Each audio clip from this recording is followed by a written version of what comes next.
breaking news eba sisi and say NPP for akọ high court akọji injunction edi ato da Ablekuma North rerun election ebeba so on the 11th of July na EC ebe organize Ablekuma North ye nyina nim say EC ebe organize a rerun of 19 selected polling station ewa Ablekuma North na no na NPP for si wo monte ase because wo na we ni ade na EC ebe se rerun this 19 polling stations into Montiasi into breaking news ne say NPP for akwaji injunction and NDC so I take quick action say omodi omonsanka injunction application bi na injunction bi NDC and injunction bi NPP for akwaji e dey ato this Ablekuma rerun so omonsanka inti NDC for there omo expect say the 19 polling station rerun no on the 11th of July still na ebe koso inti NDC there omaya prepared omonte injunction bi NPP for akwaji ato this rerun so no na no na journalist a friend Charles McCarthy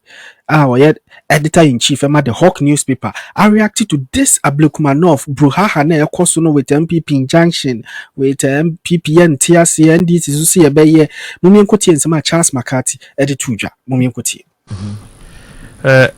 me ameti haidie ma mencha mini ameni na hia se ba electoral commission ho asema as a Ghana for nyina my position ma me nyini ni if you die you born di so be electoral commissioner na me get so ontimi nye dwuma no because I can say or work according to script because enya na adri no di radio XYZ sabre na manfo twa me omudi matem omuso me de nyayenka na maka ana me ni wo kasai MP before no mo jina mo defend je na dukwe mensa omukwanya ya no ko me can be on Facebook so this will be the first time omu ko yi obi a ebeye unanimous okay it's a both political parties no will support ebe adukwe mensa ni two deputies bossman no you see oma demonstrate beyond reasonable doubt so omo ye incompetent so juma no omo ntiase yes bibia daddy befe you say your court December 7th December 8th December 9th now all declare results na then okay or declare presidential no see parliamentary na kase say obo number kakra be 9 seats and I no see aka na entino original so they declare the results 7 months on July ni ewo yo Ablekuma constituency omuni rep adey electoral Ablekuma North omuni rep na isi ntimi nkahwe nche Ghana for meanwhile we electoral commissioner no all results any edi edwuma radio stations media houses e Ghana ha nyina ni omo ewo capacity to say graphic GBC sometimes for private ones now a few ones radio quality results we are obiantimi mfantudwa na obeka say provisional results me wa pending the electoral commission yeden edibeba into bia gitum say electoral commission results and eden final fine say sanetia yenim see na mu to abano pink sheet na carbonated copies no say ye to abani we are o post results ewo collation center wama political parties and aspirants no or agent copies of results no na electoral commission ukra the master result which is the original copy ekramo entino say entinya ba NPP results ho entinya ba NDC results ho a ejewusu one results na CFA electoral commission electoral commission catch Ghana for say only results ana So we need results, we need copy of the results. And they say you are not qualified to be where you are. We cry the mood another layer, a beckham who must say, Mutu, we are yes, scanning. So that's it. And it's a scanning, we are more copies of the scan documents. And that's why by backup. And you know what is forming the basis for this so-called rerun? Me maintain you. Rerun we maintain here. I don't get it. No explanation. Electoral Commission into Mintre Ghana for Nintia or see a so-called rerun because Rabba been so winning. So now you create free to see what winning. But both of them cannot declare themselves winners. It takes only the Electoral Commission and SSO declare winner. Share my main quote I friend XYZ. Say nya Electoral Klugune man and near dia and canon so Fragadamba and canon so na Electoral Commission say or kwako ye rerun in some 3 or 2 polling stations be honum. Where from this rerun? Because then you know you see about no course so Ubia and she ballot paper, Ubia and Yeshri, nobody prevented anybody from voting. Voting went well as expected. And then Santia and Jena du Queen Mensa, Bosman Nasari, Doctor, Ena Samuel Tete. I decided to say, or man for Ablekuma, as I could to a bar for fraud. At whose course? Polling stations, not no. What happened in those polling stations? In those polling stations, was it the case? He said, "Ensure toye, enunti antimian to about 1 man from 7 to 5 p.m. No, did something extraordinary happen in those polling stations? They making it difficult for the people there to go and cast their vote. No. As far as nothing happened. Okay. So she see a dear, then what is the basis? Because everybody voted. Those who are supposed to vote had voted.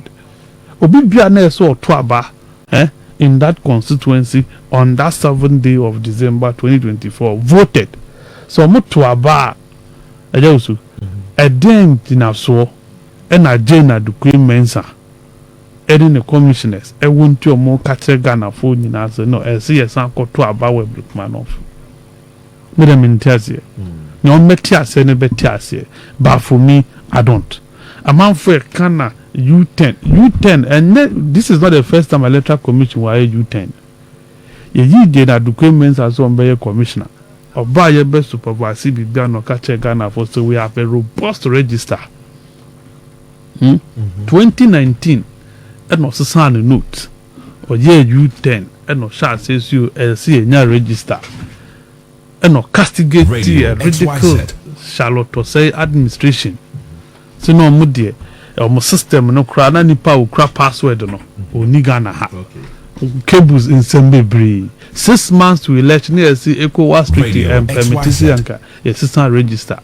Mami we any NPP for Jinanichi. A man is a register. A man for a car U10 and NPP for soon on Jenadu Queen Mensa. When she was doing it for you, I brought no striking mamma no dear. You were happy. Me catch them. See, no, at the Queen Mensa is supposed to be an umpire.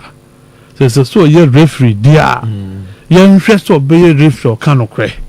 Obey referee, nipa or new more ye, man, will be a benyan the mujiti. And that is what we needed. Not because a favor wunti will support. And now ye tell me 2024 assembly na make an NPP. Ubo adukwe mensa dia no montiasia or meje na majina na chipinti se ni oja na nukwa mwa ene asesa. You see, and I don't even know why Matisa arguments they be NDC for play Adukwe Mensa Antina or take the decision. But say over 183, and 184, 185 seats. Independence only 3. 185 seats in parliament. What is Ablekuma to the NDC? Okay. Change Ben Ablekuma Beye. So with the Ablekuma koka NPP one, it changes nothing. It adds no value. It will still remain mighty minority with demonstration powers. That is why it will still remain necessary. I don't want to believe say NDC for the chance to by force to uncle declare more. I mean this because Sita NDC where so much of Mohoje and my job more money another press seat. Radio. In Sawon dear no protozoa seat. Only protozoa. Yeah, for my staff. Yes. The seat is the next NDC for you or Mohonomoje and Omojaje. Patrick Boama seat to Baba Sadika winning. Radio. And this is what one seat. No. That is allegation. Yeah, it's allegation. I have made it and I'll keep on making it. They should come and tell us why they didn't challenge it. Okay. Omombe Kanche in Tia, I John Abujinapo. That mango seat, you know. I didn't need this one contest. The election. XYZ. The results. Until Mudimika, Ekoma Mutawakilu appointment. What today? Yeah, Trasunko as soon as 4 seats, you know. And they deliberately left it. Deliberately, they left those seats and then before. Now it be bright today we. It be bright today we. Tema. Abba. Oh. And you know, for me, yes, it's a politics. It do baby they play games. So genius and a mockery to our democracy and a disgrace to the institution Electoral Commission. This is totally disingenuous and a mockery to our democracy and a disgrace to the institution Electoral Commission. Okay, Ahanona the General Secretary of the NPP. Then Cliff, this issue about EC Ablekuma the stance Chinano Akokasi after Parliament or China Boss Masari Canadian the Mensa Sobe Canadian. I'm saying which year your T4 and then it's the first time I hear in here. Ablekuma North any EC. Make us say it looks very untidy and very, very untidy. Ebanisa, it affects the very image of the institution. Na also yenya yenya arishimu ewo umumu. This mid past election 2024 elections, you have the about with a one dynamics in terms of security, other things. But by and large, once results about out, am I a clear winner of the presidential and also most of the parliamentary seats? My expectation is about this time you are dealing with all issues, especially whereby Emrano Emma the EC the power to go ahead and declare once or you satisfy say all the necessary figures Radio XYZ points to a certain direction. Party are only happy Obeko court, and that will not be the first time in our history. Obekaya in the year 2000, Ayawasu West Wogon. EC declare seat Edema Madame Patience Ado late. May her soul rest in peace.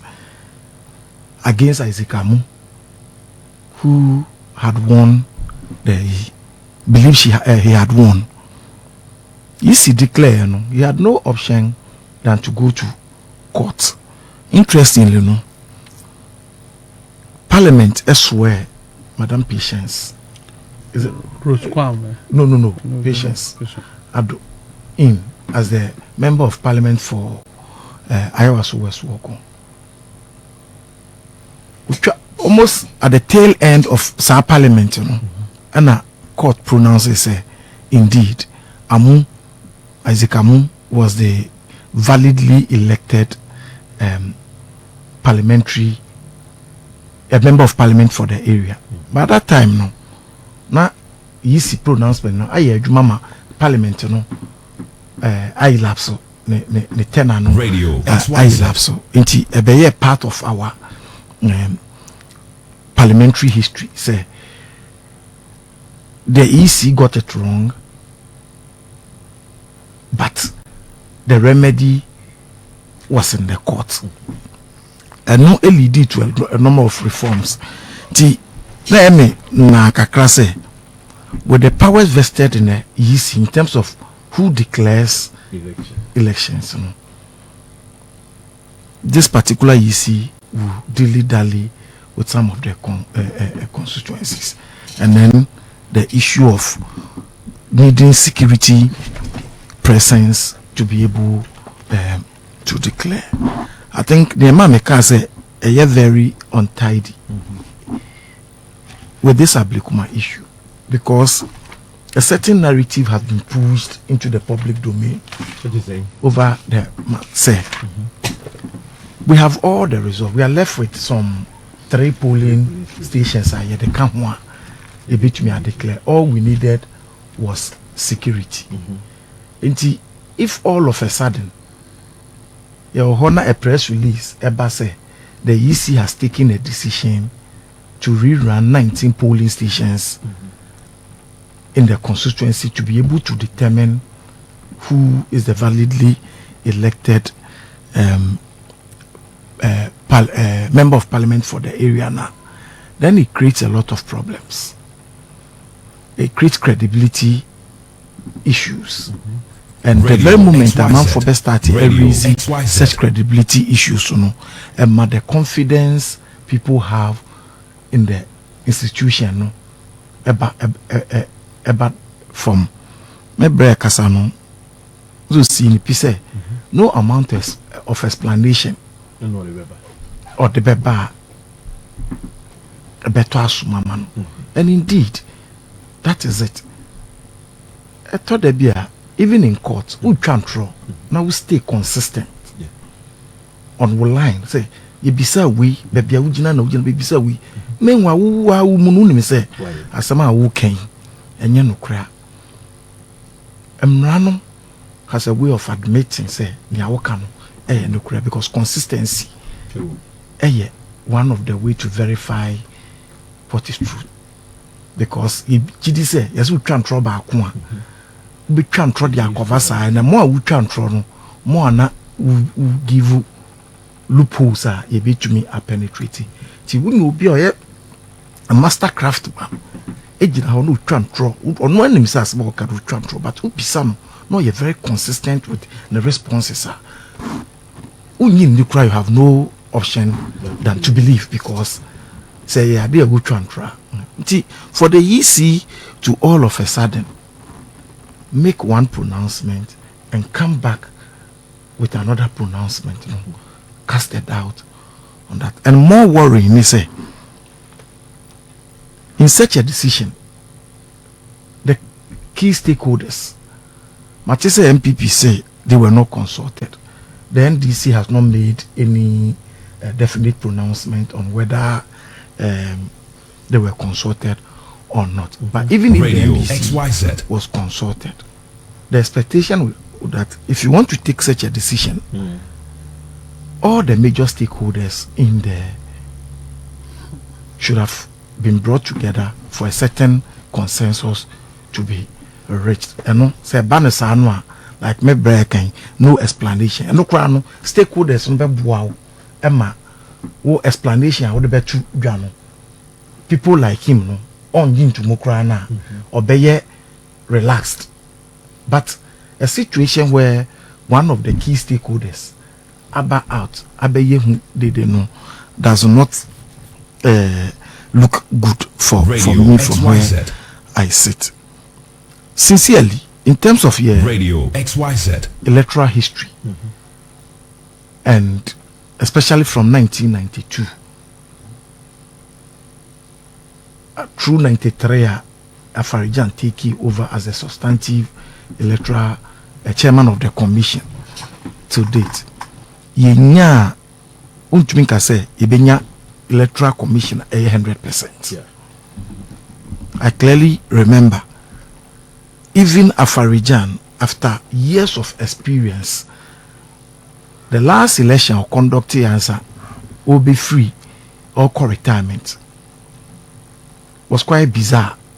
It was one of the elections, national elections, you're running in, I think, 2 days continuously because we have challenges. I don't think that necessarily cast a slur on the competence of Afarijan.